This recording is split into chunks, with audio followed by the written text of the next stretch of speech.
Hi, welcome to the overview of our senior project. We are Team 20 with Swoboda, and today I have the pleasure of showing you our senior project. First and foremost, let's meet the team.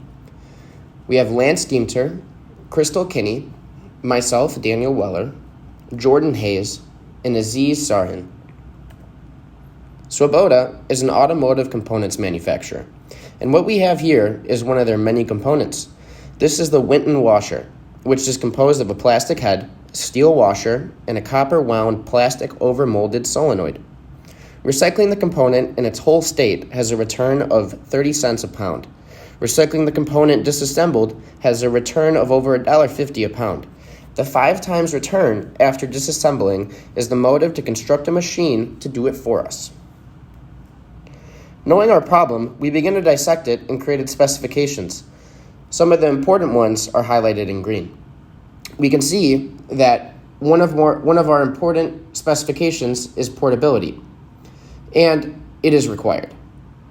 Moreover, another important specification is the maximum size of the machine, as well as the maximum cycle time, the proper separation of the solenoid into 3 components, and that the machine is PLC controlled. The function structure diagram was also created to visualize what goes into the machine and what we get out. At this point, we begin to construct models and break each part of the design down. Therefore, we concluded we will have 4 separate sequences for the state of the component inserted. Here, we have the orienting part phase, the part transfer phase, the head removal phase, and the washer removal phase.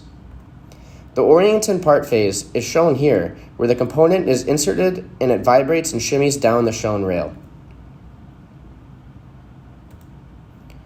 At this point, the part transfer phase, the component is off the vibrating rail and is secured in a clamp.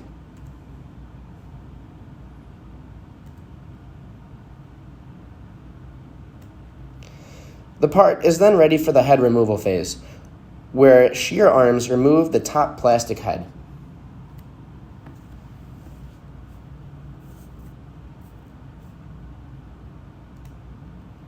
Lastly, at the washer removal phase, a punch comes down and removes the washer.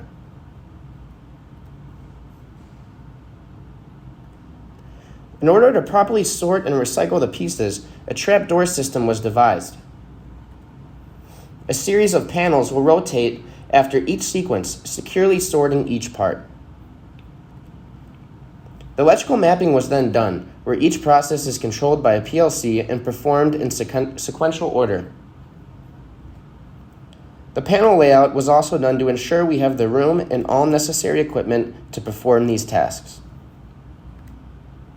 And now we can see the whole project overview. Let's start building.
pre-stop. And the part is loaded, so we'll open up the blast gate. And then we can move the part forward. There's this guy.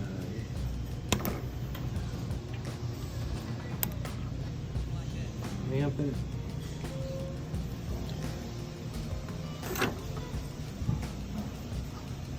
And then open up this one.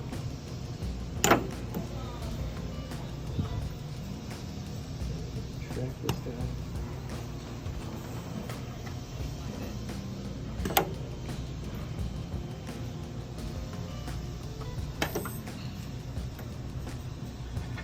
Okay. There's nothing.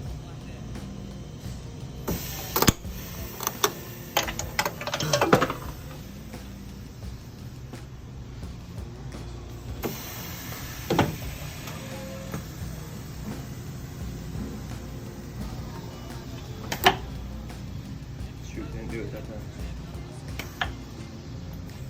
Try it again. No, it won't. It will go. It punches it through the clamp. Oh, So okay. it just like hits bottoms out. Gotcha.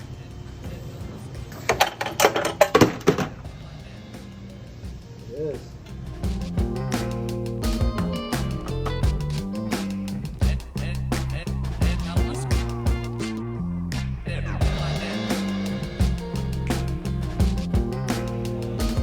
You can just see it all from right there? Yeah. So the first thing I'm going to do is open up the pre-stop to allow parts to fall into the dead nest. The vibration will turn on, the parts will fall, and then the part will get sensed in the dead nest, and then the pre-stop will get activated. Now that we have a part loaded, the end stop will retract. That's allowing the lateral cylinder. Once the clamps are back, that's allowing the lateral cylinder to traverse forward. The clamp can now close on the part. The gripping of the dead nest will then open. The lateral cylinder will retract. The gripping will close. The end stop will extend. And we're ready to load the next part. We're also ready to shear this part.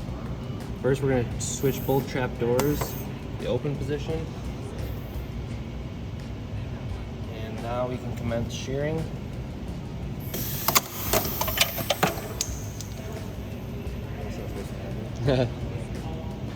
We will move trapdoor 2 to the washer position. We will open the shears. We'll punch the washer out. Retract the washer punch. Move trapdoor 1 to the body position.